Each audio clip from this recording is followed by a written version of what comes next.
एक गांव था जो बाहर से बिल्कुल आम और शांत दिखता था, लेकिन उस गांव में एक अजीब रहस्य छुपा हुआ था। हर शाम जैसे ही सूरज ढलने लगता, हर घर के लोग अपने अपने घर के बाहर सोना चांदी या अपनी सबसे कीमती चीज रख देते। कहा जाता था कि हर रात ठीक 12 बजे गांव के बीचों बीच एक अजीब सा दरवाजा प्रकट होता और उसमें से एक रहस्यमयी औरत बाहर निकलती। वह औरत हर घर जाकर कर्जा वसूलती और अगर कोई देने से मना कर देता या देर करता तो वह उसे पकड़कर अपने साथ ले जाती और फिर वह गायब हो जाती। ये सिलसिला लगभग 200 सालों से गांव में चल रहा था। कोई नहीं जानता था कि यह दरवाजा कहां से आता है और क्यों आता है। कुछ लोगों का कहना था कि यह दरवाजा सीधे पाताल लोक से जुड़ा है। इसी बीच गांव में 2 भाई आए, राइस्टार और ज्ञान भाई। वे गांव की परंपराओं से बिल्कुल अनजान थे और पास ही एक घर में रहने लगे। दिन भर खेतों में मजदूरी करते और अपने घर आकर सो जाते। एक दिन रात को ठीक 12 बजे जब ज्ञान गहरी नींद में था, तभी बाहर के शोर से उसकी नींद टूट गई। उसने खिड़की से झांक कर देखा तो गांव के बीचों बीच वह अजीब सा दरवाजा खड़ा था। उसमें से एक औरत बाहर आई और उसने एक आदमी को जबरदस्ती दरवाजे में धकेल कर अपने साथ ले लिया और फिर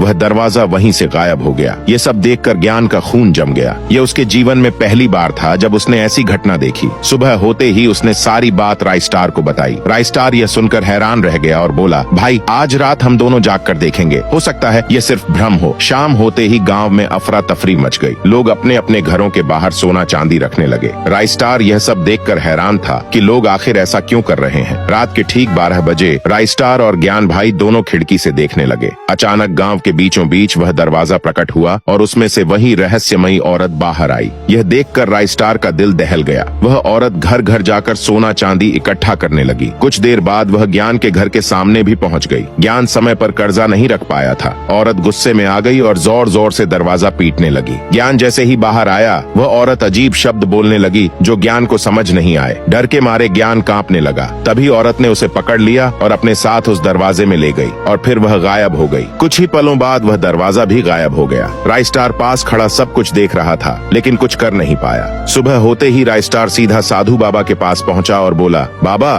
कृपया मेरे भाई को बचा लीजिए, उसे एक अजीब औरत पकड़कर अपने साथ ले गई है। बाबा शांति से बोले, इसे रोकने का एक ही उपाय है। भाद्र मास की अमावस्या की रात को जब वह दरवाजा कमजोर होगा और वह औरत कर्जा वसूलने में व्यस्त होगी, तब तुम्हें सीधे उस दरवाजे के बीचों बीच जाकर खड़ा होना होगा, तभी तुम सब जान पाओगे। राइस्टार ने बाबा की बात मानी और गांव लौट आया। कुछ दिनों बाद भाद्र मास की अमावस्या की रात आई। आधी रात को गांव के बीचों बीच वही दरवाजा प्रकट हुआ। औरत बाहर निकली और घर घर जाकर कर्जा वसूलने लगी। राइस्टार चुपचाप दरवाजे के पास जाकर खड़ा हो गया। जैसे ही औरत व्यस्त हुई, राइस्टार सीधे उस दरवाजे के अंदर चला गया और धीरे धीरे वहीं से गायब हो गया। कुछ देर बाद वह दरवाजा भी वहीं से गायब हो गया।